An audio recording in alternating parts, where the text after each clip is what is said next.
Check podcasts.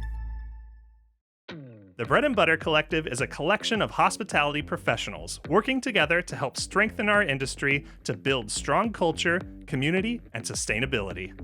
I'm Calen McNeil. And I'm Sam Jones. And this is the Bread and Butter Podcast.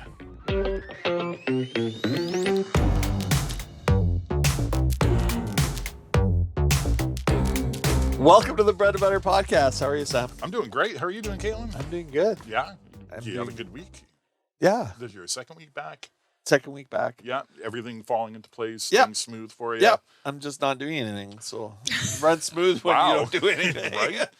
Have you gotten back to cold plunging in the ocean yet? No, because you can't really do it in the summertime Oh. because it's very dirty and gunky, and I mean you can do it, but it's gross. Oh, okay. Yeah. Plus there's algae blooms, and I don't know. I just don't like all that stuff on me. You're awfully close to the water, right? Yeah. Did you get hit by the tsunami last night? I was sleeping, so I missed it. Yeah. No, I wasn't really that worried about it, but No, I wasn't here. My parts of my family were, and I had to do a lot of research to find out the expected wave was under a foot, and that calmed everyone down. yeah. It's like, oh. I mean, if you're that's on the not bad. beach, I guess that could be significant or whatever. But I wasn't worried about it. I think if we were closer, it would have been more significant. But Yeah, no, for sure. we're good. But speaking of earthquakes, Yeah. this is not a segue. It's going to work. Actually, Is it about rocking your world and, Yeah. and having the earth shake under your feet? Exactly. Yeah, well, that's a great Because segue. we've got two of the greatest people on earth here that move mountains and shake their world when they Right? enter a room. No. That's flattering. It's true. Well, I don't know. You're really important to us. Yeah. Well, That's nice. me. Sorry, I don't want to speak for you. No, us. How's everyone doing today? Kristen from Prima Strada, Maryanne from Roast. Oh yeah, Yeah. introductions. Yeah. Sorry. Yeah. Oh, thanks for that. Yeah, no problem. Sure, everyone knows you guys anyway. We're happy to be here. How are things going? What's been going on in the hospitality world in your world? I'm looking at- oh, you're looking at me. Yeah. It's summer season. It's summer season, so it's busy. It's busy. It's busy? Yeah. Are you noticing an uptick over, like, are your sales up or down over last year? Our sales are up slightly over last year, which is a good thing. We're still climbing back. Like our numbers, I think we've already talked about this. Our numbers aren't where we were like 2019. Yeah. So we're still chasing those 2019 numbers, trying to see if those are ever possible again. But we're seeing some good numbers. Yeah, the village has been busy. Busy. Yeah. Our Cook Street team. I mean, we've always had an awareness of when the cruise ships are coming in, but that Cook Street team has they know that schedule. Yeah, they know they've when got it down. they've got it down, and they anticipate. So they know if a boat comes in at 5, that they usually are going to see people about 6:30. But you actually get business from the boats. Yeah, Oh, yeah. I wouldn't expect that. I know we wouldn't have expected it either. We're super flattered by it. So Yeah. appreciate it. Yeah. Is it because you're a destination because you won the prestigious top 50 pizzas in the world? I don't know if it's that and granted, I've only been on one cruise in my life and it was so many years ago, or if that people are just looking for something different. Although it seems to me that that's like the world is your oyster on cruise ships as far as what your cuisine options are. But yeah, so I don't know if it's, and we've talked over the years about, do we make a connection? Yeah. An intentional connection with the cruise ships, and we've never done that. It's just been an organic play that we're really thankful for. Yeah. That's Yeah, great. it's interesting because I thought about the cruise ships, but I mean, we get a few people, I guess, at Zambri's.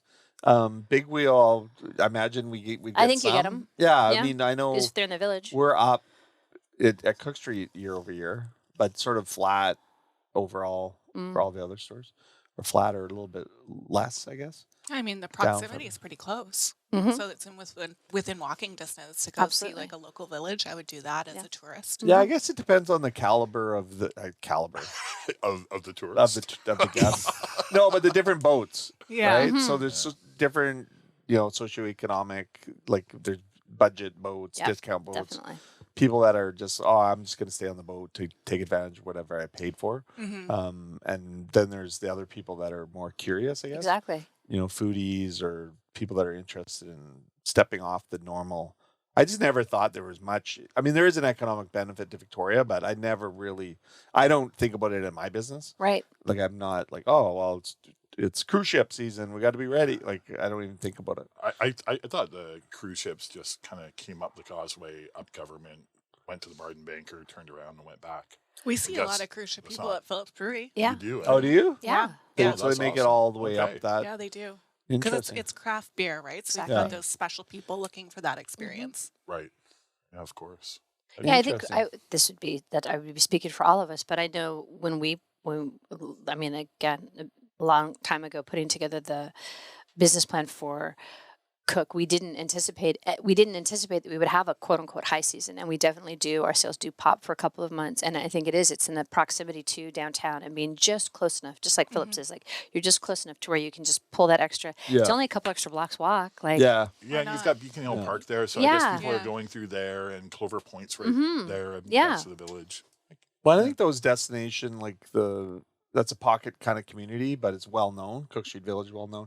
Also, the brewery scene is well known. So being able to draw people further down the street or into those exactly. areas. Yeah. Makes And a we also difference. have the tasting tour that starts off. So we're the first. Was that like it's not Victoria- is it like the beer trail or It's no? not the beer No. trail. It's a Victoria tasting tour. And we've been working with Andy, is his name, for probably about 10 years. He's had that tour and we're always his first stop. So Oh, when we cool. closed I the think, market, we moved it to Phillips, and it actually works better for his tour. I bet. Yeah. And so he gets a lot of tourists in town, and we do see a return from them. Like, I'll see them again the next day, and they'll come on their own, and then they'll sit down and order lunch, or they'll come back from their tour and order a beer and just relax in the space. So those That's kind cool. of things really benefit our business. How is the transition from the market to where you are now? Yeah, I Like, do you mean, wanna it's talk a been little a bit about very that? it's been a very dark year, I'd say, for myself. Yeah. Good thing I had the conversations going with Phillips at the time, because I wasn't expecting the sudden closure, but a blessing in disguise for sure. And Phillips was so wonderful with all of my changing needs, Yeah. because originally it was just going to be like uptown. We would cook at the market, transfer the food, Yeah. and I wouldn't have to need much space Yeah. or cooking Facilities, or yeah. facilities. And then suddenly I was like, I need fridge space, I need 3-phase power, Yeah. I need all these things. And then they just kept like supporting and supporting and supporting, and it's been really Oh, wonderful. Fantastic. And they're a huge marketing powerhouse too. Yeah. So to have that behind you, it just feels it feels like the best fit ever. Yeah. And we're still trying to get used to the space and working with their team, but everyone's just been so positive with the transition, including my team as well. And we're in talks of a bigger partnership and a little bit more space. Oh, interesting. It's a little more permanent thing there. A little more permanent. Yeah, Stay nice. tuned. So it feels Nice. like it's working. It's working For for both parties. both parties. Yeah. Since introducing food, their sales are up in terms of like their alcohol sales. So people are Oh, staying yeah. longer Yeah, because for they have sure. something to eat and they're enjoying the space. Before it was kind of like a one-stop shop. Like they Yeah. come, they taste, and then there was just really nothing Left to to give do. them a reason Yeah. to stay. So yeah, it's working. You could stay for a pretzel, but now, Yeah. now you can stay for so much more. It's been nice to actually have a win, because Yeah. it's been a long 5 Oh, years my for everybody. goodness. Yeah. Well, especially with how that whole thing ended. Like, Yeah. is there any other, like, do you have any contact with them at all? Or you like clean break, like you're out or? Clean break, Yeah. clean professional break for me. Yeah, yeah. I think it hit harder for others than it did for me. Yeah. Luckily, I was able to pivot. Hate that word, but Yeah. I did. Yeah. And I was able to figure out something that works for my team and myself. For the other ones. For other yeah. people, I mean, Whisk, they found a new location right across from Pagliacci's, which Okay. is amazing. Great. But for the other people, unfortunately, they're mostly family-run businesses, and that was their livelihood, and they just had nowhere else to go. Oh my goodness. Yeah. Like there was a Mexican spot in there, or like a tortilla. Was that? No. No. What We was had it? the Mexican spot, but we closed that like 3 years ago. No. What was the one right across? The Mediterranean place? Oh, was it the Mediterranean? Nami's? Oh, okay. Yeah. Yeah. Yeah. No, No, didn't make it. didn't make it. Yeah, so we ripped and tore everything we could out of there. I even gifted Cristen a sink. Oh, was that the sink on your stairs? The hand sink. The hand sink? I saw that the other day. It's tucked away. It's tucked away. Yeah, so It's I mean, perfect. we sold a lot of equipment, and undoing 13 years was a big job. Yeah. And luckily, my husband Ryan went in there and did most of the brunt work. Yeah. But whatever we didn't get rid of before the market closed threw up at my house. Yeah. And luckily, like Cristen bought all of my beautiful chairs. You bought a locker for your stuff. right. I don't I think still you've have to picked pay it you. up yet. Oh, he paid me. I haven't paid He you threw yet. it up though. Cough Did we up. pick it up? Yeah. Oh, You picked shoot. it up. Okay. I actually was thinking about that. I thought I was going to bring a crisp 100, but I forgot. Yeah, so you owe me. Yeah, I will. I'll add it to my list. Yeah. Checks in the mail. Yeah, right? You don't mind third party out of state checks, right? Yeah. And I just want to thank you all for being so supportive with the transition and also our grand opening at the brewery, because all of you came. Yeah. And shout out to John Reese, he was there too. Yeah. So it was really nice to be there with my friends and to celebrate something together. So thank you so much. especially when it comes, like you think about the years that you were there, and then the circumstances which you had to leave, which seems like in this day and age like ridiculous that they handled it the way they did, and then also all the other people that were there that would be, their business is done and their livelihoods cooked, and it's mixed emotions. Like you landed in a soft spot, but it didn't necessarily have to work out positively. Right? It could have been a disaster. So it kind of felt like a disaster for a long time. And then, I just, what do? You just move forward. You have no other choice. Yeah. But luckily, I'm pretty crafty and also have great relationships within my community. So well, if it wasn't Phillips, one of you would be having my restaurant. Italian. You know what? In hindsight, it would have worked really well at the back of my cafe. Oh, there you go. Anyway. Would have. Yeah. Oh man. Yeah. Okay. And so you're able to Next make life. make it work with your satellite location at Uptown. Yep. Like that whole. And it's all that whole working. thing? Yeah. You should see the way that I've pieced the puzzles together since you've been there last. Like it's pretty cramped. Yeah. But it's working. It's working, and Uptown's great. It's super consistent when the weather's nice. So. Yeah, we're doing okay. We're doing okay. Yeah. We're doing okay. So I'm just curious, business wise, like obviously the space and the longevity at the market, you had a solid trade, and so has the sales dropped and your expenses dropped proportionately, or you know what I mean? Like, is the economics working? Economics are working. Yeah. Sales are consistent. Yeah. Maybe a little lower than what I was used to at the market. We have not been able to get those loyal market people to Phillips, even though it's like a 5-minute walk. I've seen a few, but a lot of them are just a little scared by the atmosphere. They think it's going to be like a bar, or pressure to drink, when in fact there's a lot of non-alcoholic options. Yeah. You also don't need to dine in. Yeah. So there's also we have a kiosk there where you can just type in the kiosk and take your food to go. So it's just about more knowledge, more learning, but slowly I think with marketing and seeing them, and we'll be able to get there. But we're really excited because in the future we're open longer and later, right? Yeah. So then we're now establishing a bit of a dinner crowd. Yeah, which is cool. So in the future, we're probably going to have 2 different menus. One's lunch, one's dinner, with like a feature dinner as well. So cool. Bigger That's things to exciting. come. Yeah, more established. Well, that's exciting. Yeah. All in this much space. Well, I guess maybe that- there might be a bit of a change there in the future. Awesome. Stay Wow. tuned. Stay tuned. A lot of tune. And Sam, how are things going with you? Things are pretty good. Normally in my business, because I don't depend on tourists at all. Like I see them, but I don't depend on them, and they're rare. So usually July, August really drop off for me, because I cater to office buildings, people on routines. So they're away on And vacation. so- I was just going to say So vacations, July, yeah. August just breaks everyone's routines. Kids aren't going to school, no drop-offs. Everything changes for people. And then it picks right back up September 14th, everything's back to normal, lickety split. This year, it didn't happen that way. July was busier than June. And I was like, I'm not holding my breath. Yeah. I'm not holding my breath. August is right around the corner, and I'll see if this just keeps going. It's not every day that's noticeably busier, but overall, we certainly are. That being said, with the cost of goods being what they are, I'm not seeing any more money at all. So that's the problem. we may be busier, but we may be making a bit less.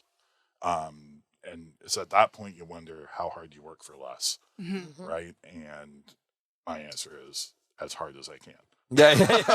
As you have. I work as hard as I 30 can years. for less, and hopefully it turns into more. I've been thinking a lot actually about my back end systems and how I've let them go since COVID, and I kind of lost my team. I'm sure I've had this conversation with a few of you before, but after I did lose my team through COVID, I never rebuilt it due to my own ineptitudes. I just didn't do it. I didn't feel like I could. I didn't feel like I could afford it. I felt my attention needed to be spent in other places, and I'm really thinking about how I can start that off again, really small, and take one little step at a time.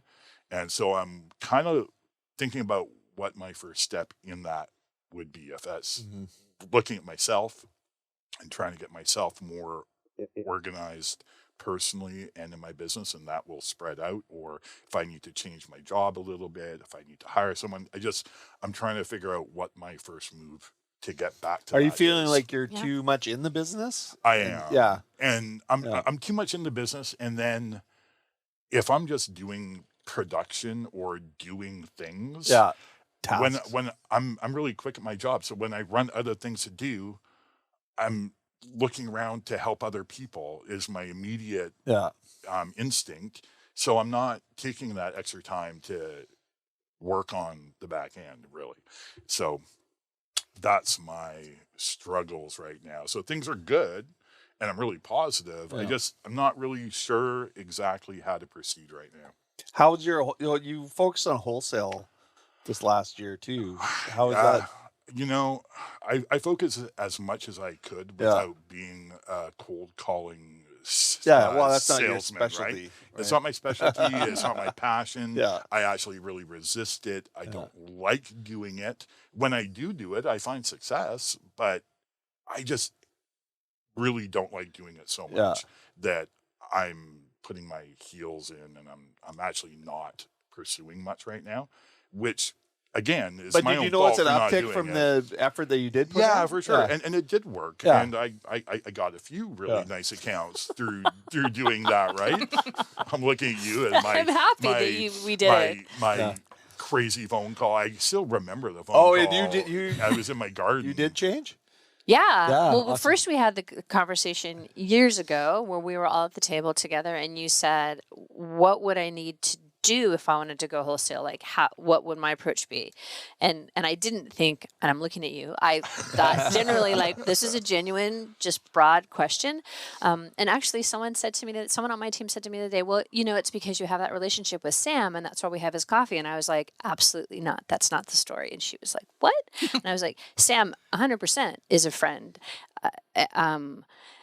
But I said, I can still remember the day that Jen and I tasted, and I said it was a great experience. I said I can still kind of remember it took a lot to come down because the rule was you have to taste everything, and so in probably an hour we tasted everything. We were like, wow. But that's what it came down to. It came down to that moment of like, we're gonna. You came into the room with the product, and we went through and tasted all of the possibilities, and the decaf, went through the whole deal, tasted every single bit of coffee, did numerous pulls, tasted everything, and did side by sides, and then we made the decision. Right. So it wasn't. We even did blind stuff. Like it was very, for us, it was a great, very thorough. It was what I needed to be able to make the decision. Right. Right. Yeah. Well, and I appreciate it. I wonder though how I would have gotten to that point if I didn't know you, and if I would have had the strength to go out and cold call you. I don't think I would.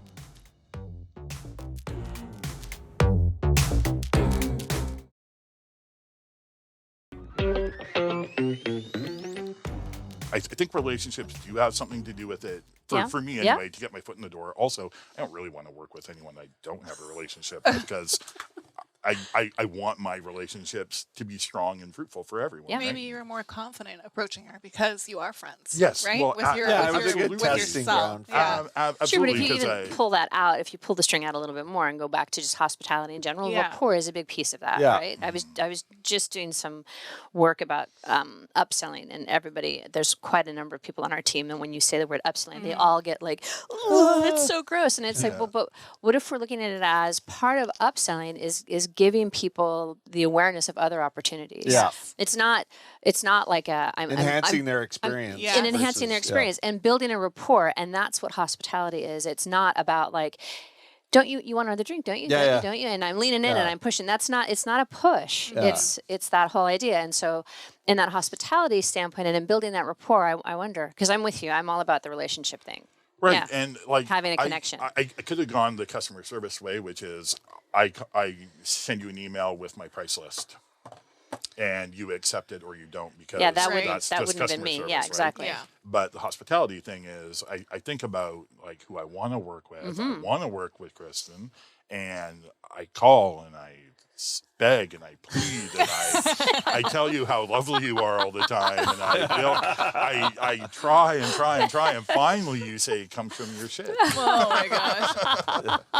It didn't really play No, out it that didn't way. really Okay. work. But I do remember, and this is going way off on a tangent. I do remember being in the garden on a Saturday morning, you calling me up, and I don't answer my phone in the garden very often. I saw it was you. I'm like, oh, okay.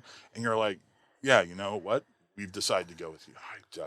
I almost cried. Yeah. Honestly, it was so nice. It was just like, oh my goodness, like it worked.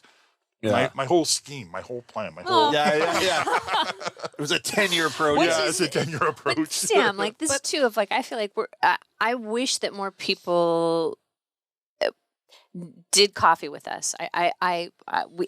We tried it Fort Street that one time where we gave away shots in the morning of like, there's that part of the Italian culture where you drink shots all day long and you're fine and you function just fine. I can never pull that off here. I can only pull that off when I'm there. Yeah, exactly. But here I'm a wired mess. But I wish more people experienced our coffee program, and they just we've got it. We've got quality equipment that and you've even helped us love it up and makes it Love super it up. easy, Yeah. right? But yeah. So thank you. That's Oh, huge So on that because we transition, don't even do that did you much. notice? Because I think people are afraid to move from one supplier to another supplier for whatever reason, and coffee in particular. I know that with Zambries too. It's like, the coffee. And don't it's touch like- it. But it's not even like. It's like I'm sure we do okay on coffee sales, but it's not a huge part of our business. Right. But emotionally, it seems so connected. You know, because I guess there's moving parts. You got equipment, you've got things that break down, you've got tweaking, you got support. Yeah. But it comes down to, feeling yourself, you're serving a good product. So did you notice that, like, how did the transition go for that change? Like, as far as, did your team accept it? Was there people that were like, oh my God, we can't change? I don't want to even say who you're using before. Cool. Thanks. Yeah. Yeah, that would be good. Let's not do Although, that. What I I'll find out can later. say is, and I'll tell again, y'all this later. isn't baited. In this instance, the decision was. This sounds so but it's not intended to be that way. Authoritarian. It was, and that's generally so not my style. But on this occasion, we did it at the top. So it was myself and the GM that met with Sam and went through it all. We did it at Cook Street. We felt really confident. We felt good about the decision, and then we let it. And then we said to the team, "This is what we're doing, and this is what you can expect, and this is when stuff's going to come in, and now this we want you to run through it, or we don't want you to run through it, or however we manage that transition to get things in place, and we let it roll, and the feedback that I got has been, I haven't heard a negative thing. It's been overwhelmingly positive. That's good. I've heard they're like about time. even people that have said to me, like, I stopped drinking our coffee years ago. It just didn't work for me. Yeah. And because it's interesting of like what's personal. Pizza's incredibly personal. Coffee's incredibly personal. Beers are incredibly personal. Like there's certain products that are super personal to people, right? And coffee is definitely one of them. And so I had people that it's like one person on my team who is fabulously outspoken, who said to me, I couldn't bring myself to say to you how horrible our coffee was. Yeah. Oh, Yeah. And I was there, and I met a friend the other day, and it was fabulous, Oh, like Yeah. that's just amazing. overwhelmingly, yeah. And then other people on the team too that have been like, I think of myself as a coffee person. I've never enjoyed ours, and I just Yeah. want to let you know that I really appreciate it. It's really great, and I drink it all the time now. That's great. Wow. Transitions gosh. can be so hard. Yeah, someone on our team yesterday was talking about, I'm not good with all of the different types of coffee drinks. And this was like an iced. And he's like, you know how you can get this look? And I almost filled it for you, Sam. I was sitting there, and it was in the clear glass tumbler, and it was iced. But as he poured it over, and then he steamed something else, and the whole thing was like, you could see the turn in the glass as the cream went down and incorporated. It looked beautiful. It was beautiful. That was Yeah. exactly it. And I was like, Yeah. okay, here we are. Yeah. Yeah. He was making it. And then someone else came up and was like, and I'm next. And yeah. So the team is all enjoying it. And so when your team's in on it. Yeah. Yeah. Well, that's part, but it's funny, isn't it funny? Like, I think this is a definition of, I guess, the level of dysfunction or lack of awareness in an organization. So here you've been serving this product forever, and the feedback loop is not there. Like, you're thinking, well, we've been doing it, they've been serving it, they're fine, but do your staff like it? Did you ever ask the staff if they like it? Did they ever, you know what I mean? And then all of a sudden, when you make this top-down move, right, and you're like, okay, finally you've got somebody maybe educating you on the different coffee and the different ways and how to enhance your program, and then now you change it. Meanwhile, why the hell didn't they pipe up? 100%. Yeah, and I think, Or why didn't you ask the question? You know or what I mean? thought that I had asked the question, Yeah. or that, Or and then it it comes just back to wasn't this, on like, your oh, we just radar. didn't want to tell you, and you're Yeah. like, I don't understand. Like, not that it's that big of a difference, but No. you guys seem to have no problem calling me when, the dishwasher floods. I don't know, like last Saturday night at 9:00 when you Or sent if me you that missed something message, on their like, paycheck, Yeah, obviously or- they're like, you guys but are like there's no dirtbags. difference. Or like when Yeah. you call me and you're like, hey, the delivery driver's sick and we need to get something somewhere, and you're like, and I will be there, and Yeah. I will, right? And so how sometimes you're not just like that. Yeah. Hey, Like, hey, about the maybe look at coffee. the program. Yeah. Well, Yeah. well, coffee isn't where most places make their money, especially if you're But a restaurant, right? I It's 100%, but I support think- for kitchen staff. Yeah, but and I for think the odd customer. The right? thing about it is, like, those little details are way more important than people think. And Oh, when yeah. when you actually, if your organization, if there's certain things in your organization that aren't up to snuff, like, you just feel it in your bones. Like, the customers feel it, the staff know it, and they're like, oh, well, they do all this well, and then they're doing this thing kind of like not well. It's kind of like an afterthought. Mm-hmm. I think it's super dangerous because that's like a cancer that grows in your business too.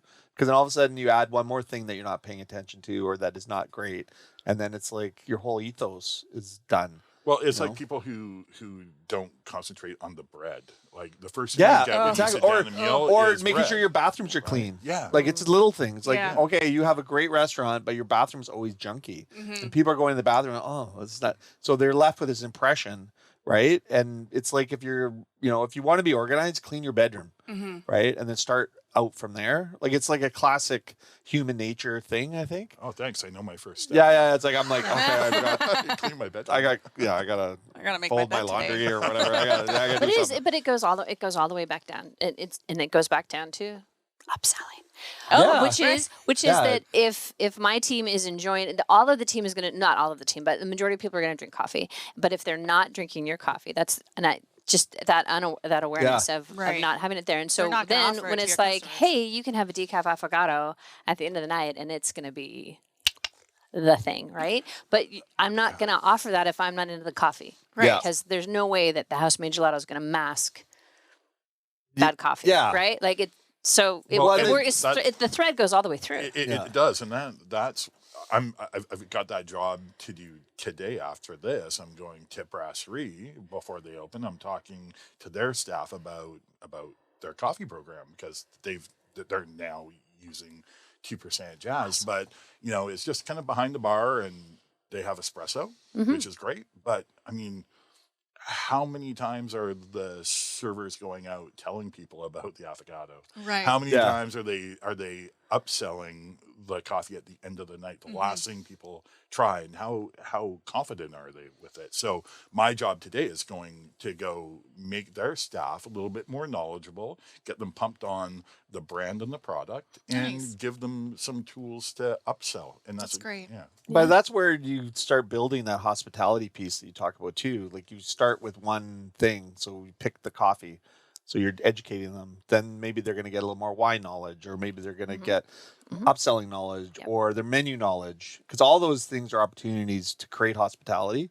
Yes. But if you focus on it. So not focusing on the coffee program for Prima Strada is a missed opportunity to try to educate your staff on what good is. Right. And also not allowing mediocrity or, a mediocre product to take hold in your business because, Yeah, and again, we're not going back to who the former well, I'm sure it was a good, but yeah, like, and things change, tastes change, things just change, and yeah. I mean, we've changed our bread 5 or 6 times in 13 years. Yeah. You just have to keep evolving, keep looking for the next best product, because we did change our bread about 1.5 years ago, and it didn't go over very well. So then we had to just keep looking for a better product. And now it's just like, now we're set on this particular product. Is that hard to do in Victoria when it comes to bread and like buns for burgers, for sandwiches? And What's your choices like? Slim. Very slim. Well, you got to imagine that business is tough.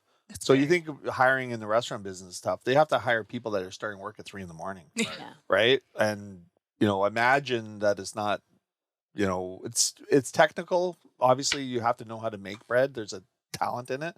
But you're paying people a lot. Like, I mean, our bread prices have gone up a little bit in the last couple of years. We deal with Irene's Bakery, which is great. But I'm concerned in this environment about their survivability and how do they run their business. Right. Can you imagine if they go down? Because all the big, there's a lot of consolidation in the bakery. That's what it industry, feels like. Yeah. And there's Portofino, there's Irene's.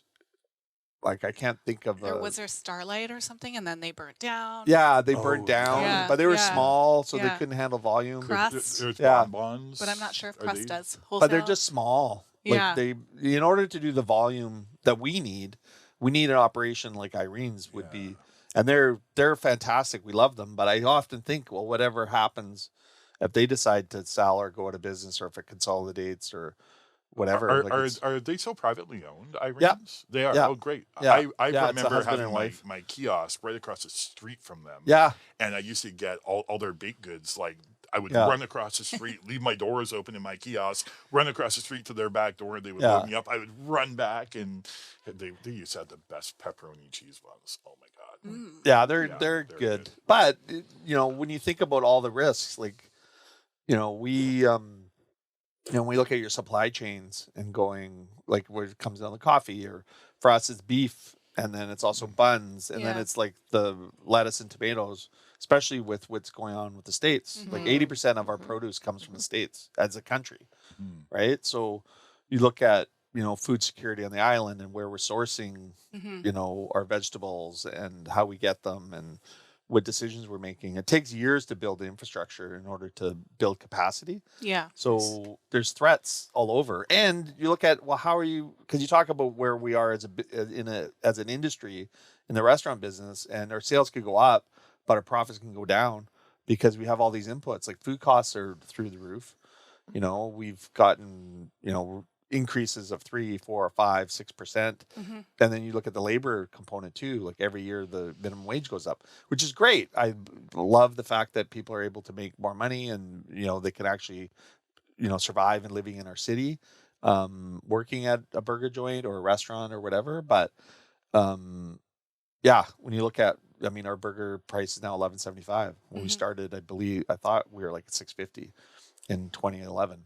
Or $7 in 2011 for a burger, and now we're at $11.75 burger. We need to be at a $13.50 burger to make money. Yeah. You know what I mean? Like this is not even like even saying it's same boat. We actually were looking at trying to get the meatball sandwich back on the menu. We love the meatball sandwich, but when you price it out, Yeah, Yeah. you're charging $17. Yeah. But good. Yeah. It's at More than that. $24.95. Yeah. $21.50. You need to figure out a different way Yeah. of like, okay, so do you not grind your own meat, and do Yeah. you not Yeah. like meatballs are they're not it's not mechanized. Yeah. It's like it's a by hand how you're rolling the meatballs, Lots and of so labor. that's a lot of labor. That's a Yeah. lot of labor to grind the meat. It's a lot of labor. Like, who's gonna buy a $25, $30 meatball sandwich? No. Yeah. Well, I know, but Like- the other thing too, or will they? Like this Or is the will other they? thing is like there's a market, like we're selling good ingredients, like we're all prideful, we're all trying to find the best, and the best is expensive. We're also care about our employees, so we're paying them well.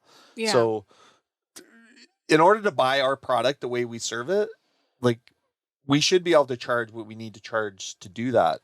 And it's like chasing the tail of it. Like, I'm not going out of business. I'm not, but right. we're just basically moving dollars around, right? Every Completely. year. So when you're looking at, okay, if I look at, as you get older, so I'm 54 now, and I'm looking, okay, well, next 10 years or whatever. And you think about how you transition out of the business, or do you grow the business more? And then you're like, well, what is motivating me to do any of that? Because I'm literally going to take on more risk, take on more debt if you're going to grow, and then to just trade dollars. And then you're like, well, what do I need to charge in order to actually make money? Like even a 10% margin or something. And I'm like, holy shit, I got to charge $13 for a cheeseburger. Yeah. And I'm like, well, maybe I just have to charge $13 for a cheeseburger and see what that looks like. When we first opened Roast, our sandwiches were $7.50, Yeah. and now they're Yeah. $14.50. Yeah. And then our best selling one is $18. Yeah. So But the thing and about you it, love that sandwich. but the other thing too is I like know when exactly what sandwich you're talking about. what you're thinking about when you're pricing that kind of stuff out is, like especially if the economy turns. So we're in a recession. So nobody's announced it yet, but we are in a recession. I know this because my buddy builds pools, and the pool business dried up 2 years ago. Oh. So that's the leading indicator. If the rich It's the people leaky aren't making pools in their house or building these pools, that's when the economy starts Can to he tank. make me a baby pool? Does he do baby No, pools? he doesn't do baby. Well, now he's like, oh my god, and he was making so much money doing pools over the last decade, I bet. and then all of a sudden now it's just No. gone. Like the business is just done. Oh, that's too And bad. so for us, You might be able to get in on that. Yep. You could leverage yeah, that. maybe discount pool. Yeah. No. Because you No, Yeah, You have I to have keep enough the space. hose filling yeah, up. yeah. totally do. just literally just grab a shovel and just put some water in there and bathe in it. Just Yeah, have faith. tarp, line it with the tarp. You're good. God. Yeah. Oh my gosh. But you look at, so we're going to be in recession, but typically like the fine dining ones start drying up a little bit. So we've noticed that at Zambri's, our sales are a little bit more spotty, like slower during the week, and the weekends are still good. But where for the last 4 years, it's just been pretty flat out, in general. Like Yeah. we're still just trading dollars. Yeah. Because you can't, I used to have an import business where I had to buy the product in US dollars and sell it in Canadian dollars. So when the Canadian dollar so I could negotiate the best price to buy, but then the Yeah. Canadian dollar does some weird stuff. That's scary. And I basically just lose everything, even though I Yeah. got a better inputs. So we could negotiate better pricing for food cost, all that kind of stuff, but you still can't ever keep up. You can't No. charge enough to ever have money in your pocket. And I'm constantly looking at costs, like Yeah. always analyzing costs. So Yeah. I think I sent you all an email about Canadian Box and Paper, which is a new Yeah. company here. And they're so transparent about their pricing. And then you compare it to like Victoria Box and Paper or the Yeah. giants like Cisco and GFS. These guys are local and they're Yeah. offering better pricing. Yeah. So it's just like, it's always like a chase. Like you're constantly chasing. Well, the amount of pricing and- effort it takes to do that too. Yeah. Like it's like your team needs to spend 6 months. Like we've been looking at the box and paper thing, and it's going to save us 40%.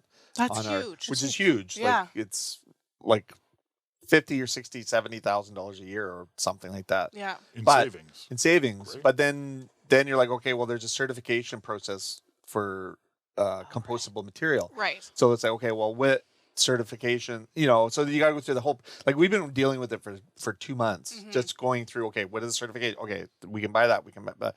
Then our old supplier is like, oh, you guys, we love you guys. And we love them too, but 40% is 40%, It is. and It's you bottom can line. say service and you can say all this stuff, but hello, especially if you're able to buy the volume, because that's the other thing is now you have to buy more but you still save like 40%. That's huge. It's huge. Yeah. And, so we're going to do that probably. And then we're going to be like, okay, well, now something else is going to go up over here. Yeah. And all those savings are gone. That's the chase, because we've done the same thing. That's what I feel like. I feel like you look at those prices and you look and you find this and you're like, oh, that's great. But then something over there. So it's Yeah. And even with beef, like our beef supplier came up with this. I thought it was pretty cool. They said, well, if you can lock in at this price with like a 4-week notice of price increase, you can lock in at this price for like 5 months with no price increase, unless it goes up 20%. And then we need to negotiate and do this kind of stuff. And you're like, oh, okay, that's good options. Yeah. And then so a year goes by and now they're redoing it. And who's paying attention to all these prices? Well, this is the You thing. need like a person. 100%. Like a So then full-time I'm person. like, okay, now let's go back and see, because we picked the middle of the road. Yeah. I was like, okay, well, let's lock in at this price and we know that's guaranteed. And then if it goes up 20%, we're going to get a warning. But did it go up? Did we get a warning? How much were we paying? So then now I'm going back and going, okay, guys, we really should be keeping track of how this works. So that we're way better informed. So now the contract expired and we missed the expiry date, right? So now they're like, okay, well, here's the new pricing and here's the new tiers. And I'm like, well, shit, where's our information? Where's our historic information on what our last decision was? Yeah. Because did we get screwed by picking the middle of the road one? Should we pick the cheapest one and then just take our chances? But then you're like, okay, I had put in my formula that because of that decision, we were going to save 70 grand in our meat purchases for the year. But now I'm like, well, did we save anything? Right. Like, what does next year look like? So you're just always back at the starting point. Same battle, just over Yeah. and And you're like, well, why didn't I just learn, So the amount of detail that you need to keep on top of where it is. Because the other thing with Cisco and GFS, they just freaking prices randomly just go up. Right. And you're like, well, that's not our contract. Then you got to go back and chase it. Like, I don't know how many times I've gotten a phone call. Hey, we've got a rebate check for you because we overcharged you on this thing. Well, it's nice that you're getting a phone call saying that. Yeah. I've had to scream and cry over getting those. Yeah, but the phone call always comes when I'm threatening to move. Yes. Right? So it's not like if it's bribe. Right. When I left one of them to the other one, Yeah. they literally put a check across the thing and said, "Oh, we made this mistake." It wasn't a mistake; it was a bribe. Yeah. Right? And I was like, "What the hell?" I mean, I took it because I'm like, okay. But really, you're just taking your money back. That I got that is overcharged. yours. Yeah. Yeah. And then I still switched because I was like, this is like, screw you. Like, I'm not being bribed. Yeah. You want to give me money? I'll take your money, but I'm not going to then But it's really your money. Yeah, it's my money back. Yeah. Right? Yeah. But why do we have to go through that process? I hate it. You know what I mean? hate it. It's uncomfortable. Yeah. And I'm a party of one over here. Yeah. Like having to do all those things by myself. Yeah. And I Which just- is impossible. It's a game that no one really wants to play. It's the worst game. Why pit suppliers against each other? It's a Yeah. game. It's Well, and the like thing about it, so they're doing the lame. exact same thing. Well- There is not much difference. Just show me all. Yeah, your just pricing. be completely transparent. Mhm. And then you do these rebate programs and things like that, which seem like, I get They're this not money a back, good but they're idea. just charging more. No. Just give me net pricing, Yeah. man. Like, quit making me work so freaking hard. Right? But that's the It's nature of the true, business we're yeah. in, unfortunately. Yeah. But is. it would be nice to be able to negotiate one thing and be, okay, we're good for a few months, and not have this thing over here or that Right. thing over there, or you know what I mean? Like, Yeah. It's exhausting. it's exhausting. Why can't they just play fair nice. and transparent Yeah. Because they're all doing it. So. and Well, it's the game. and Yeah. to go back to something you were saying about paying our employees really well, which we're all on board with. Yeah. We've all made great strides in that and done new things, and having to compensate for COVID and stuff has really changed how Yeah. people get paid. Mm-hmm. But do we are we expected to solve that problem? Like, why is it the employer who has to solve that problem for our people in our society? Like, why do we need to pay more so people can afford exorbitant rents, overpriced foods, overpriced services, not getting things that they need, like like healthcare that Right. they need, Yeah. and they have to pay for this and that and the other thing. Everything is so expensive out there, including what we're buying. Why are we then the ones who feel the need to support That's a our great question. staff? I mean, I feel it, I do it, I love it. I don't really have Doesn't a problem sound with like it. it sounds like you got a problem with Okay, it. so. and I do. I don't have a problem paying my fair share of what they need to be able to live in Victoria, but it's not up to me for them to live in Victoria either. I'm not saying they should all move away. I'm saying it should be made more affordable here, so that maybe we can start to claw back some of these expenses. Well, see, the funny thing is though, like prices are always like I learned this in school, and the first thing they teach you in economics is that prices are sticky downwards, so they can go up quite easily, but coming down is almost Yeah. impossible because people just fill in the void underneath it. Like just like after COVID, and all the building costs like quintupled, like they haven't come down. No. You know, like inflation has caught up a little bit, right? So, you know, if you're looking at a 5% inflation rate over the last 5 years, prices should have gone up like 20% or 25% just to keep up with inflation or whatever. We make up numbers, but it's kind of approximate, maybe 20%, but it's still double, right? So it just doesn't you never get caught up. Bank interest rates aren't going down. No. This is the third time. Yeah, third time in a row. And Yeah. I'm like, they're still like, my mortgage is like still like 30% higher than it was when I started at the, you know, because I went on this variable rate. I'm just like, wow, that cost me a lot of money.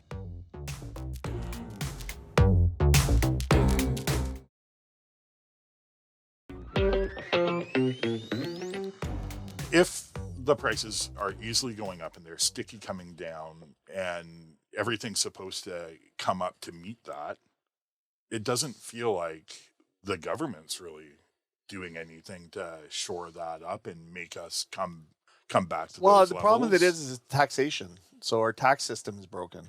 So they rely on collecting most of the taxes from the middle class and the lower incomes.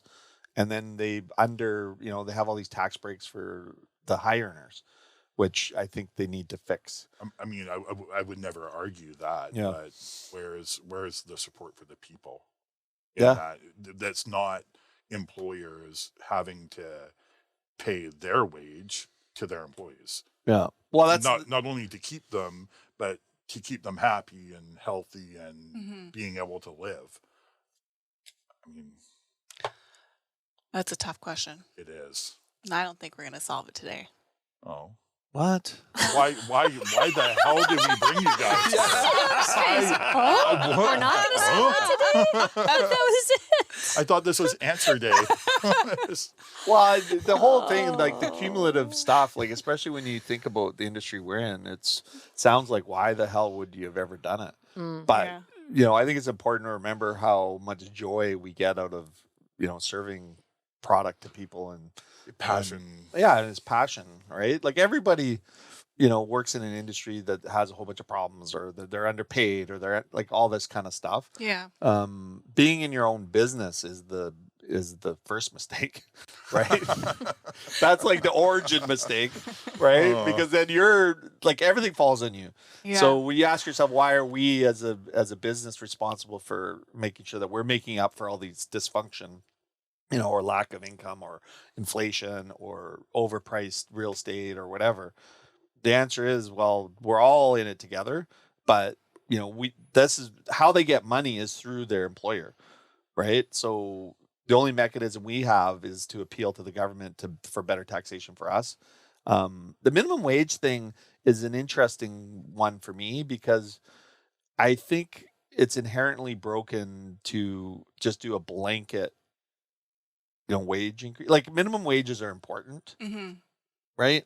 And I've talked about this before, but it's when you have like someone living at home, like with their parents, and they're making, by now, like after the tip portion or whatever, they're all making $25 an hour, all in all. And you're 16-year-old working part-time, making $25, and you have zero skill You haven't learned anything yet. And then, but you're having to have your whole populate, like the entirety, the minimum person in our business makes $18 an hour minimum. So if you have a heartbeat and no brains at all, you're going to make $18 an hour plus tips.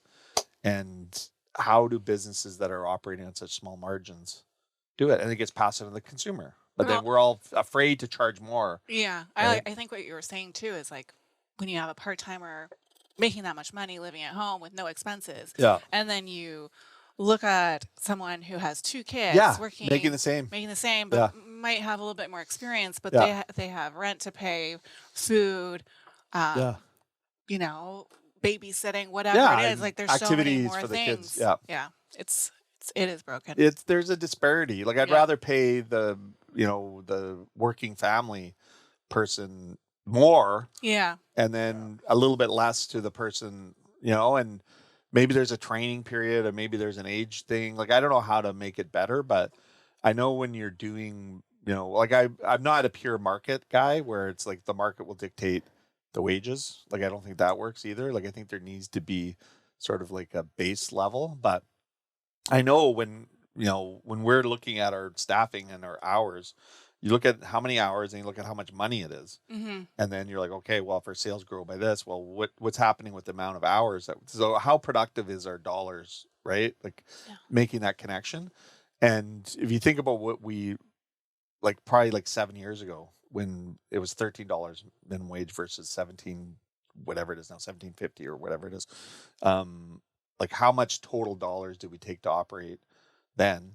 Right. Versus what we're paying now. And it's like, it's huge. It's huge. Huge chunk of our, and the fact that we were able to make it work. I remember when the EHT came and it was literally like a $50,000 bill for us. Yeah. I was like, who's paying that? I know. You know what I mean? Like now, and at the time, I think we were making 200 grand total. So 50K is 25% right of equity out.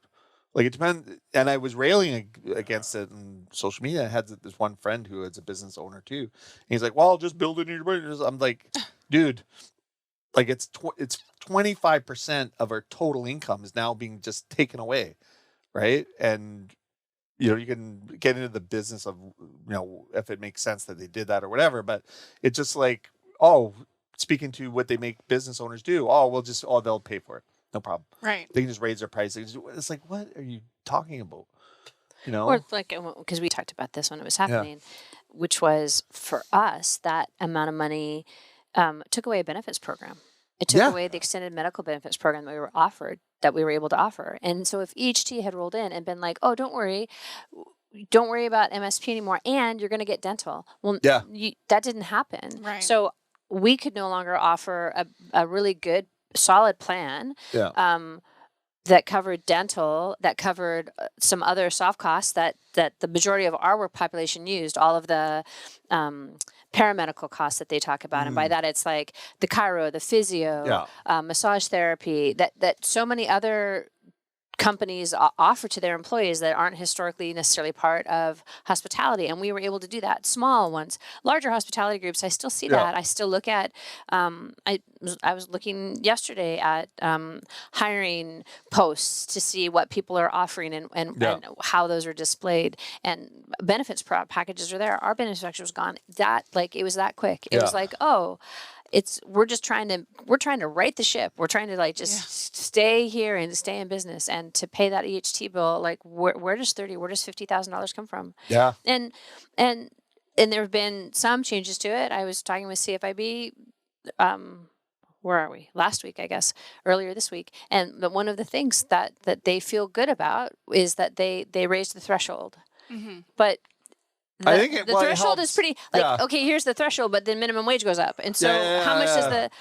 Not to say that I don't appreciate, not that I don't appreciate the work that they've done. I'm not. I want to be clear on that, but but where does that get us? Right? It doesn't. Well, and the thing about it is, especially when the minimum wage, so the minimum wages are increasing, which will then bring certain organizations above the threshold, right? That were already previously below it. So now all of a sudden that window. So now you're having to pay your staff more. Yep. And then now you're getting taxed more on top of it, and you're getting taxed more because you've raise the minimum wage up.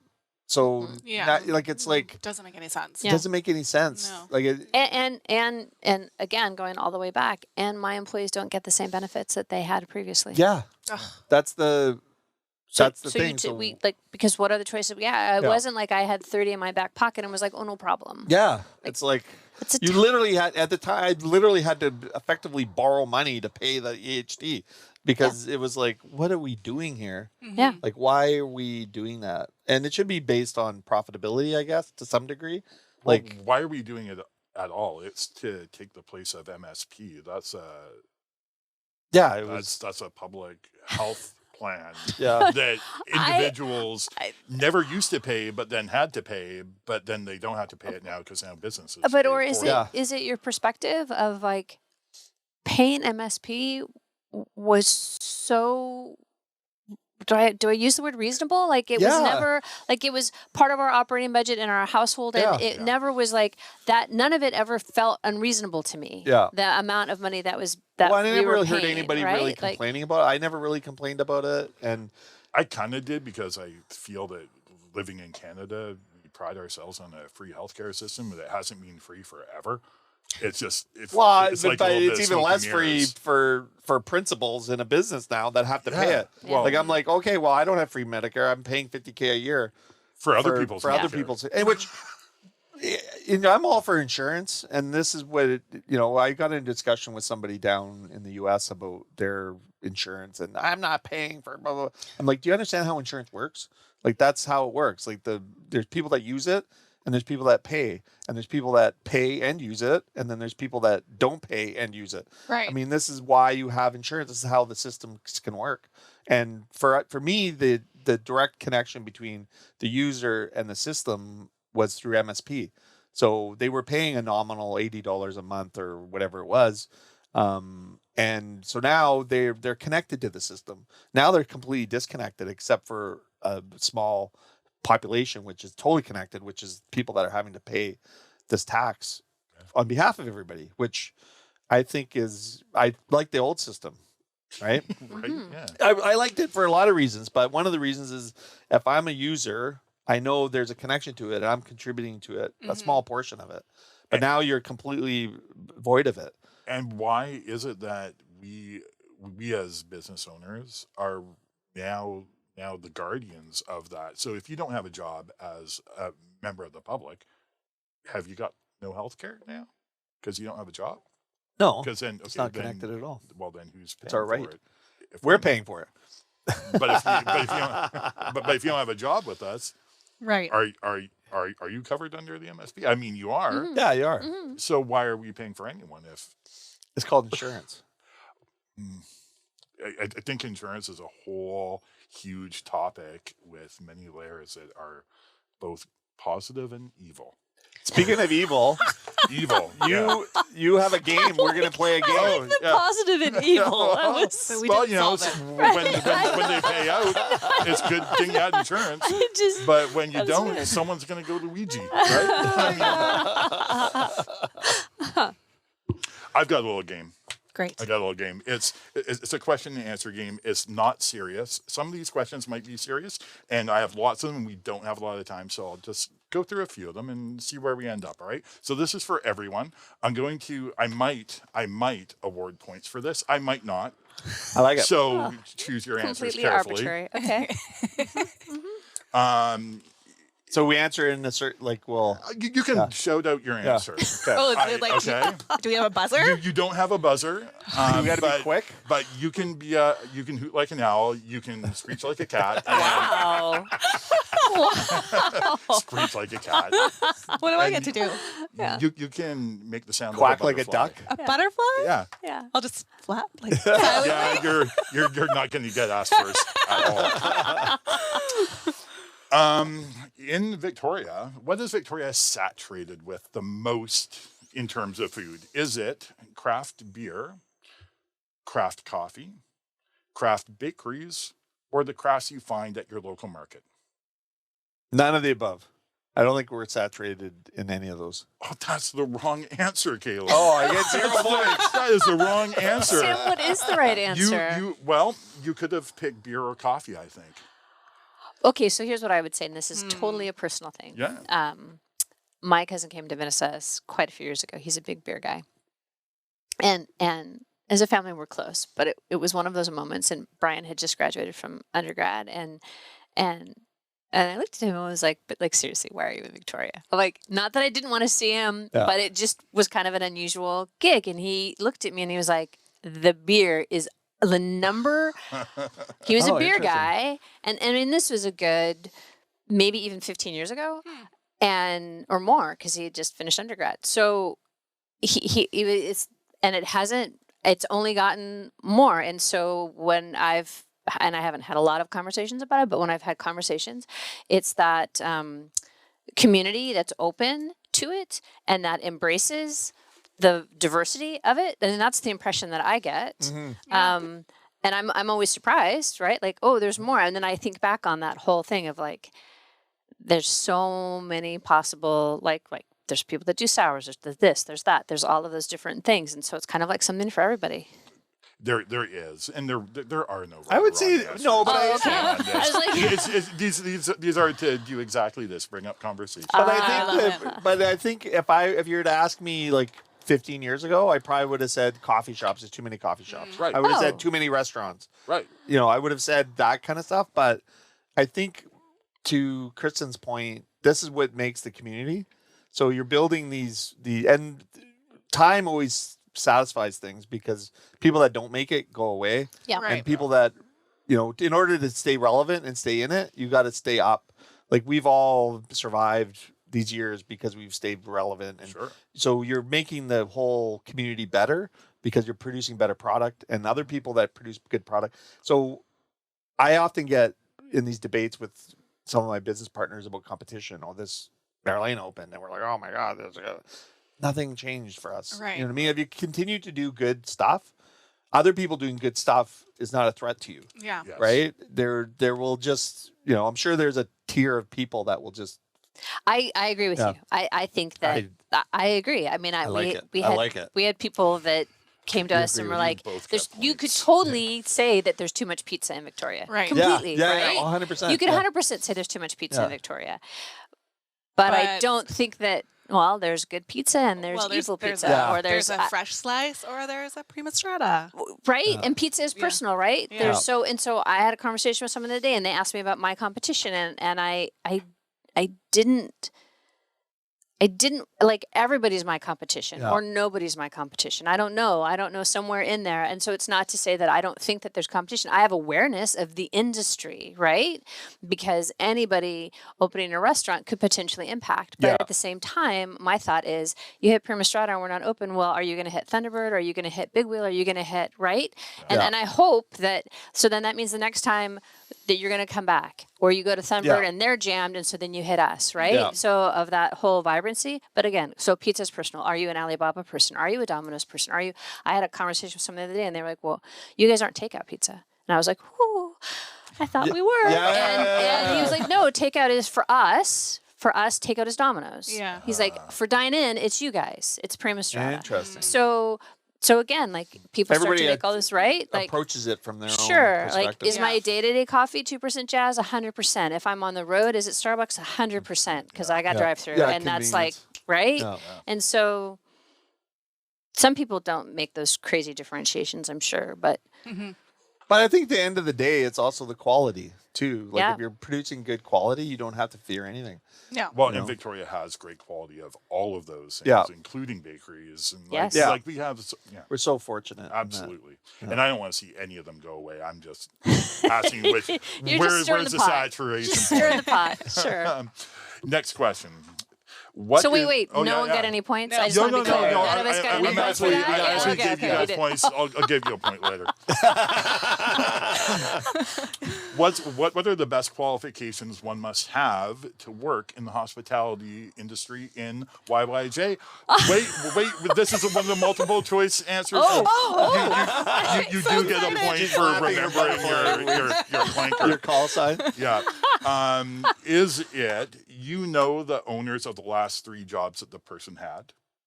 They have tattoos either on their hands or their neck.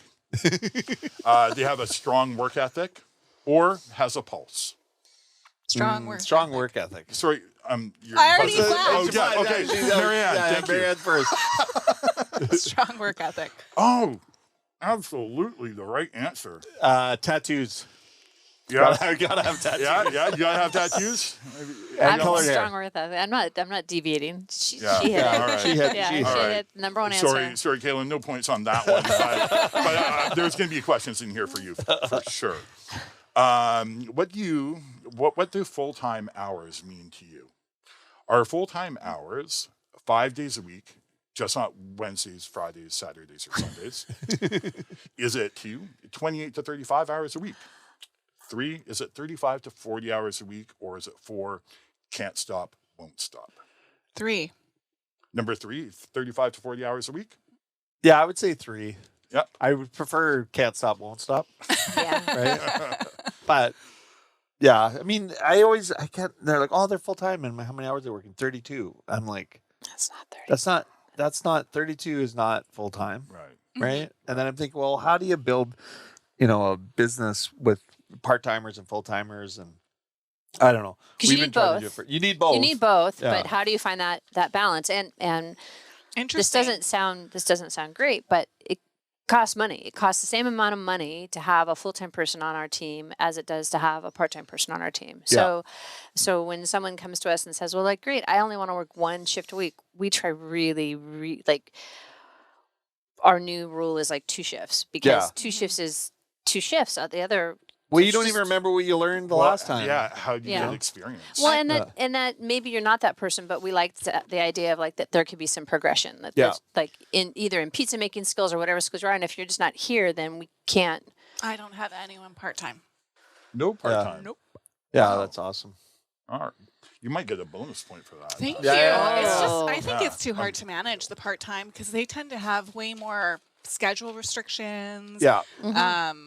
Other things going on in their life so that they can't really commit the work ethic that you're needing to Yeah. run a consistent business. Right. So it's full time, baby. All the right. way. All right. That was a good one. All right. What is your favorite part of your day? Is it the pre-open where no one's bugging you and the restaurant's quiet? Or the rush when everything's just ticking around? Is it counting all your money at the end of the night? Yeah. Or wait, Counting there's everyone one else's more money. Like Scrooge McDuck. There's one more here because that might not be the best part of your day. I don't know. Or is it having a sneaky pint at Driftwood after shopping at the wholesale club? There you go. that would be my favorite day. Yeah, that one. Yeah. That would be good. That would like be- that's some serious aspirations. I gotta work that in. Everyone gets points on that just for their reaction. I have recently discovered Instacart. Oh, I will Oh. not set foot in wholesale. Oh ever yeah, Instacart. again. Yeah, they deliver. Yes. Yeah. Won't Yeah. go to wholesale. Nope, hate that place. Yeah. But I can press a few buttons on my computer and it shows up a couple hours later. Yeah, that's Wow. Instacart is Instacart. pretty good. Instacart. Yeah. All right. That's I a have a one. good relationship with Wholesale Club, Ugh. even before Driftwood. I didn't even know Driftwood was there. I just discovered it a couple And weeks then if ago. you need a little snack, there's Yeah. dumpling drop. Yeah, you got it dumpling all drop. works out. Yeah. Carts are hard to push and it's just Yeah, like you work up a dark. sweat. And, everything's heavy. The only reason I like to go there is because I look for specials, and then I You I feel can like buy you're stuff. you're doing stuff for I your feel like I'm business. saving Yeah, money. it's saving There you money. go. Okay. Here's a question. You all did really well on that one. by Okay, the way. awesome. Here's a question that is not multiple choice. This will require a little bit of thought.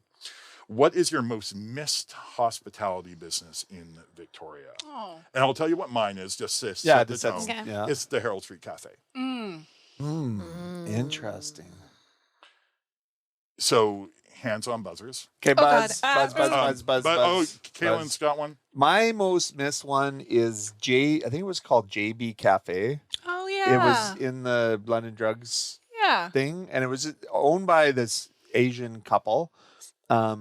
And I would go there I'd have meetings there. Like it was like my office. So, and I'd have a breakfast sandwich. Then she'd make me exactly the way I liked it. And then I'd read the newspaper.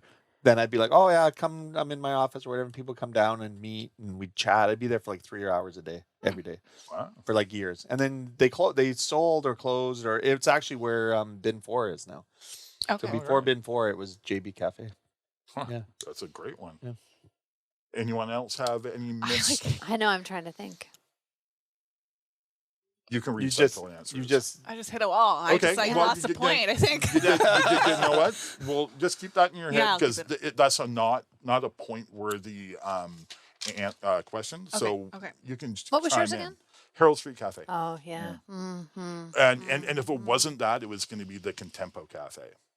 Contempo. I don't know. Never heard of that. The Contempo Cafe is where I think I never remember. it's that. on it's right across the street from Foo and Habit in the corner, kitty corner to the Capital 6. It was there for years. It's like It's kind of like where the it was a it's burger like joint Turkish place, huh? espresso place. Really? Yeah. Oh man, you're going back way. Yeah. Sorry. Well, but My memory I doesn't go miss back it because I remember. Like I've been here for like 35 years, and Yeah, that it was would before be, that. Yeah, before And that. It was, Exactly. and I just miss it because it's a nice place that my family would be able to afford to go. And you were like It's really 8. nice. And the burger this big.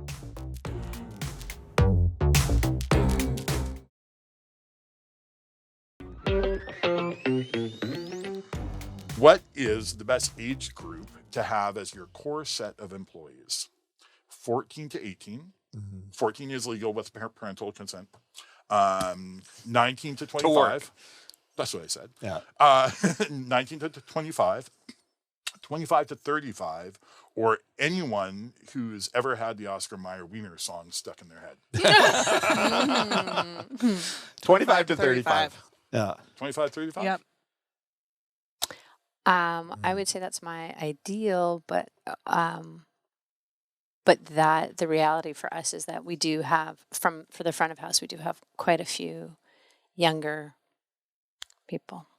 Right. But We Like, do that's now the- too. Where, right.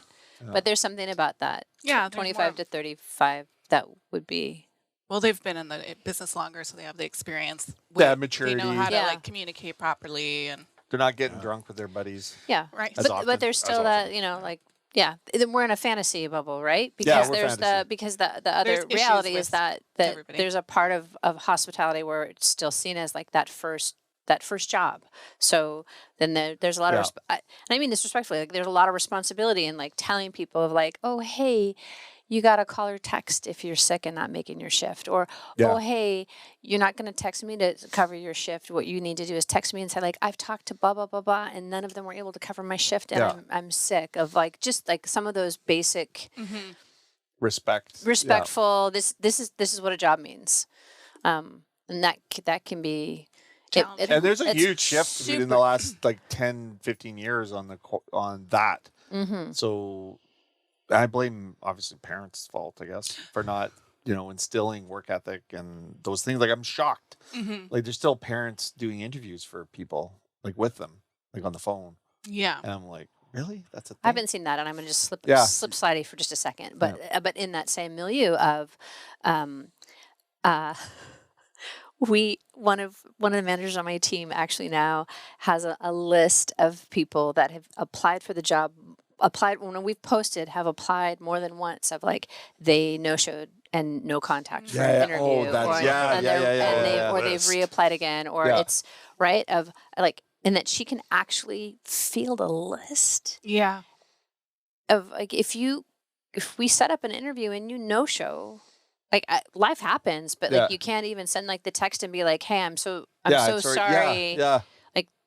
Mm-hmm. And then that you reapply, even the Well, thought process. that's But happened then to us and then so the many thought times, process, too. even that you reapply. Yeah, it's Yeah. not, Like, do you even know where you're applying? Like you no-showed for this maybe interview. and maybe that's ageless. Yeah. Maybe I maybe don't know. that's ageless. I've fired people and they've for good reason, and then they've applied online like a year Yeah. or two later. And I'm just Yeah. like, I don't think so. Yeah, like we're been not there, going to do done round that. 2. Oh. Those were all good answers. I think my answer is a split answer. I would go with the younger group, Yeah. and I would go with people who used to have pet rocks as kids. Like if you're I old, love pet if you're rocks. old enough to have a pet rock, you're Yeah. old enough to work for me Yeah. now. There's something about the maturity level and the work ethic. I think the work that ethic for the seems- younger group now, Yeah. because we noticed that in Courtney. So we had a lot of people that were like 15 to 19, 15, way different than the cohort behind them. I So- agree. And like dedicated. I'm just like, wow, this feels like the old way. So this would be the children of, like, it would be my kids, I guess. if You I get had a kids. bonus point for No, it for wouldn't be my bringing that kids. It up. would be another. It would be someone who's in their 40s that had kids. Like it'd be you, basically, Yeah. like your kid. She has good Yeah. work ethic. Yeah. Right? Yeah. Yeah. I've got a 16-year-old who I think is Oh my got a God, tremendous both, work like- ethic. I mean, my kids are different. I don't lump them in. no, these but groups. I just lump everyone else's But kids what- into them. your son Peter worked for us for years, Yeah. and he was amazing. Yeah. Like work ethic. So there's exceptions to the rule, but Of I'd course like to there think are, of the course. next generation from like 5 to 15 is the wheelhouse where we're I gonna was get going back. to put that age Yeah. group in here, but Yeah. I thought I'd better not. Yeah, It's I mean, too young. There is It's the something future lovely one. about that blend, Yeah. right? Because within each demographic, there's gonna be people that have that work ethic or don't have that work yeah, ethic. that are good. Or And then am I gonna supposed to say that both of my children work for Prima Strada? So Yeah. yeah, but that's the family business. Like, it's a family business. I would and love somebody to, I don't And have they any kids, approached but you about it. It's not like you tried to get them to work for you, right? No, No, I thought No. that was the thing. I think it started out as both of our kids worked in our production kitchen first because that was it was slave labor.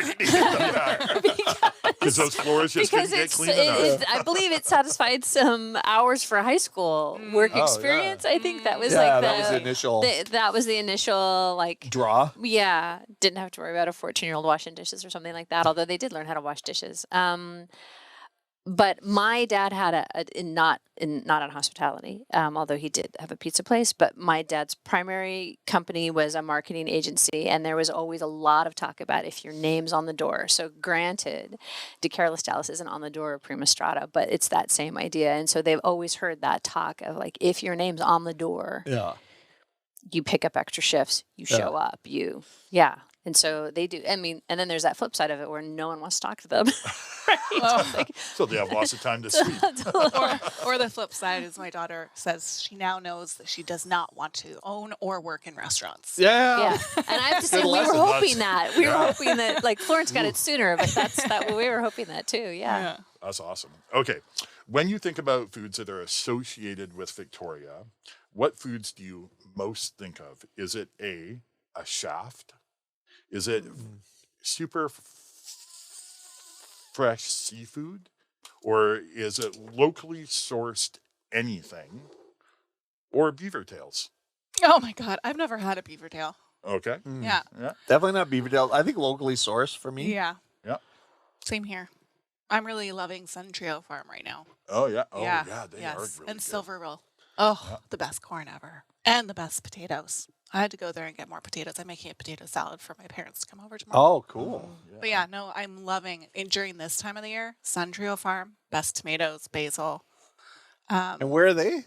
They're in Saanich. Oh, Like cool. pretty they're- close to you. They're down From the Keating road Cross from Road. me, down in Keating area. Yeah. There's actually, if you go down off of Keating down Van-Ness, not only will you find me right at the first part, but you keep going, you're going to find berry farms and carrot farms and just like the Dan's most Farm is amazing- great too. Dan's Farm is awesome. Yeah. And blueberries everywhere. It's a real mecca for really good fresh produce right now. Out in the Oh, central amazing. I'll have to Saanich. spin out there. Uh-huh. I have We only have one one more more. real question for you guys. Maybe there's another one. This is not a multiple choice question. This is a think about a story that you'd like to tell question. So, Oh, geez. No pressure. so the first and I think how I'm going to award points on this is through the most dramatic response Oh, Jesus. and or the most blood. The most blood. The question is, what is your worst work-related incident that you've experienced yourself? There's just too many. The worst. The worst. The worst. I'll tell you mine if Yeah, it yeah. gets your juices Yeah. flowing. Yeah. It was my first job. I was working at McDonald's. I got my job there when I was 14 years old. And when I was probably 15, we were closing and I'm running around cleaning and getting things done because we all want to get out of there. We're shut down everything's got to be done. Cleaning, the floors are being mopped, but the fryers hadn't been done yet. And so I'm running around the corner and the floor is really wet, and I slip and I go like feet up, ass down, arms out to try to catch myself. And the only thing I could reach was the fryer. Oh no! And so my whole arm went in the fryer, Jesus. all the way up to the short sleeve polyester uniform. It was in and out fast enough because I was falling that there was no like too much permanent damage, but like my whole arm kind of blistered all over the place, and not 3rd degree, not even 2nd degree. I got really lucky, but that was probably my worst workplace incident. Okay. So Jeez. it has to be like Think us, or when? can it be an employee? No, well, unless it's you really were there, bloody. but you were there, right? Yeah. Oh, yeah. Yeah. Okay. Yeah, Okay, you're there. fair enough. You I was witnessed it. hoping for your own Little personal personal? injuries, but I'll take a good story. I don't have any personal injuries. Wow, you're really put together. Okay, good. Same kind of thing. End of the night, employees are rushing out. We always encourage for non-slip shoes in the kitchen. That's part of your job, is to make sure you're dressed properly. And this particular employee was rushing around with a mop, mopping everything's slippery. He took a total nosedive, smashed his face. When he looked up and I walked through the door, all of his front teeth were gone. Oh my god. Oh my goodness! Jesus. Literally my nightmare. Anything to do with teeth. Yeah. And it was like his my whole front goodness. row. It was horrifying. Was it a WCB? Oh, thing? yeah. Huge. Oh, Probably huge. one of the biggest claims Oh ever. my god. You're still paying for it. Yeah. Probably. That was like a long time ago. Oh my Yeah, goodness! It was awful. It was horrifying. That is rough. Was there a lot of blood? Jeez. 'Cause I'm Lost keeping blood, track. like he was just like, Okay. like it was man. like running down his whole front. You like, when you see something so horrifying, you just stop and you're just like, is this for real? Yeah. Like, oh my god! And how did you do that? Oh, you're not wearing non-slip shoes. Oh, awesome! Even though it's in the handbook, like we go over this. Oh, Yeah. yeah. That's nasty. That's doozy. That's It's a doozy. gross. Kristen, you got anything? I have more of like a. Is it Well, the term Schadenfreude? Like I am not. Jeffrey loves this about me, so I'm really lucky in that respect. But also it doesn't ever play well publicly, right? So it's a minor one, which is like younger person not paying attention to the knife, cuts themselves with the knife, and that's actually not that bad. But what we didn't know was that the person didn't do so well with blood, and so in the process of like looking at it and trying to bandage it up, they passed out, and so it ended up being that the cut didn't even need stitches, but the knock on the melon from when they went down required Oh no! a trip to the hospital to merge. Oh no! Oh, man. Were they cutting frozen bagels or something? Or?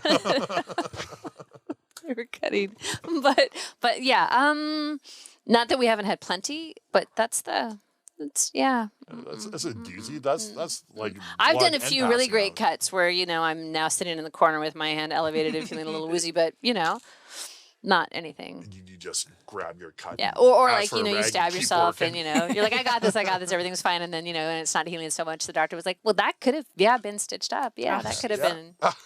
But that's kind of nothing. Oh, Teeth. I'm trying to Ooh, rack my Maryanne. brain of all the years of all the work.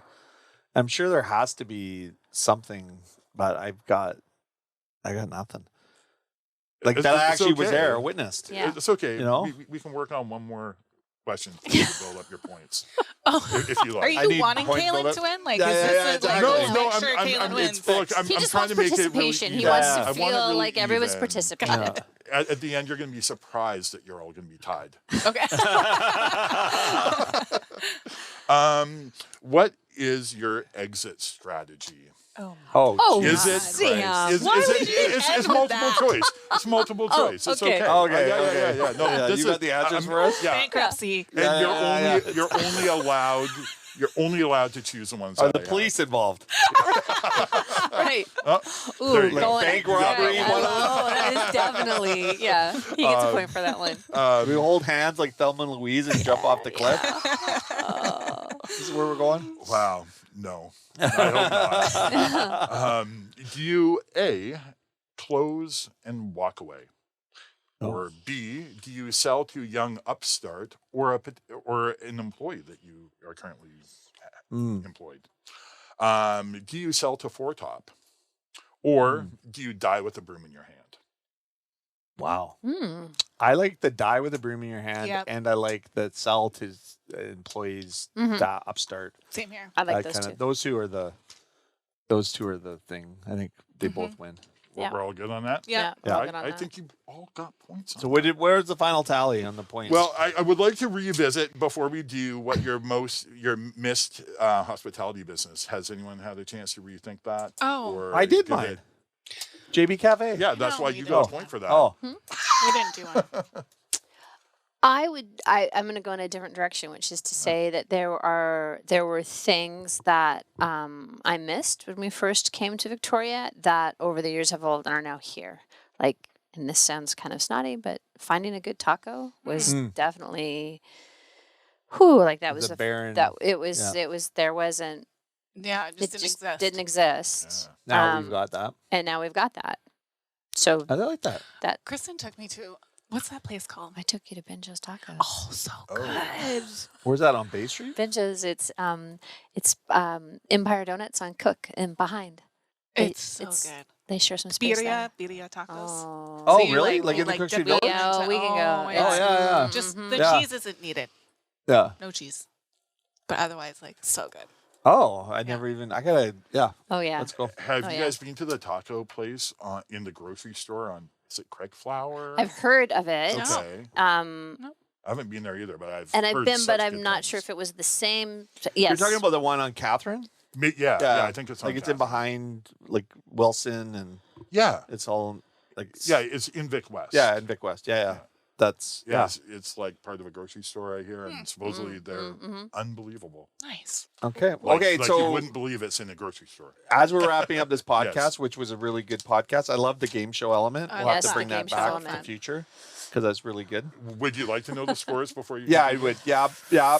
You all win with 6 points each. Yeah.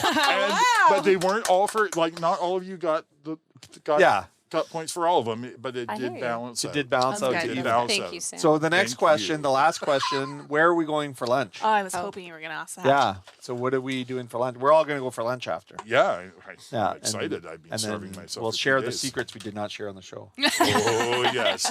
All the dirt. Oh, Where do you want to go? May Okay, where are I we going? suggest ghost ramen? They're It's a closed. good They're close. closed. yeah. Oh, Yeah. may I suggest That could have been on your list of. We did that a couple of weeks ago, months ago. How long A ago couple was it? weeks What did we do? that Oh, they man. were closed. Right? Yeah, they closed at the end of Yeah, they've been closed for June. the end of They closed June. at the end of June. Yeah. Okay. Yeah. Okay. Yeah. Well, The Village. yes, yeah, Same owner? absolutely. Yeah. Yep. Where's the closest one to that? I know. Oak Bay, Royal Oak. A little Probably bit of the Too much of a trek. Foo? Food's good. Yeah, have they got tables for 4 outside? Maybe? Yep. Yeah. Anyone else have any good Okay, what suggestions? you know what I would actually crave is roast. Oh my god. Yeah. I want. Yay! Yeah, I actually do. I'm just being honest. Well, we do have a really nice patio. Yeah, Yeah. that's my vote is roast, but There you go. so And there's a potential for a non or a real beer. yeah, True. Exactly. yeah. A non-beer or a real beer. But do you? But that's your place of That's business. not. Yeah. That's That's okay. Yeah. Is I it? don't mind. You sure? Yeah. Yeah. I like to share. Yeah. But are you going to feel like you have to be on guard? No. No, absolutely she not. never does. My Yeah, team she's- is. yeah, Really? They're Yeah. solid. I can't. It'd be the sit same thing for because my we own could go to. voice. Oh no, yeah, we could go to Zambries too. Like I would put that forward as well. Ooh. But I eat there all the time. Yeah. fried broccoli. But Oh. Whatever you guys want. Well, we can discuss this maybe when we're off not air. There's so recording. many local favorites we can Yeah. visit. I So know many there's local so favorites. many. We could just walk down the street and pick anywhere. This is There's true. so many good choices. The saturation point of restaurants is high in Victoria. Happily so. happily, Very happily. So. lots of great choices. Yeah. All right. Well, thank you. Thank you. for Thanks. This has joining. been This fun. was really Absolutely. good. This was fun. And Sam, we'll see you next week. Calen, we're gonna do it again, aren't we? We are. Oh my goodness. Remember to be kind. I will if you be nice. Cheers, everybody. Bye. Cheers. Bye.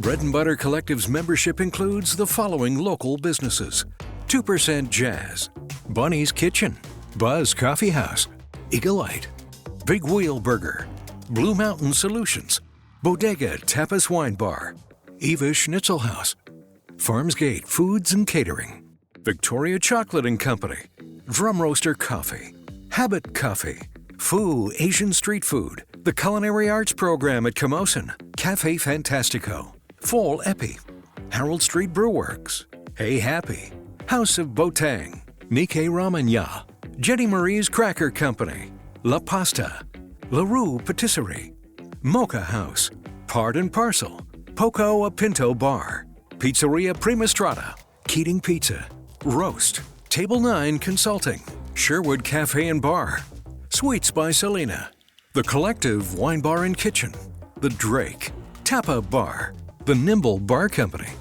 Ruth and Dean, The Whole Beast, The Wienery, Spoon's Diner, Truffles Inspired Catering, and Zambries. To hear more from the Bread and Butter Collective, go to checknews.ca/podcasts on Check Plus, or find us on your favorite podcasting platform.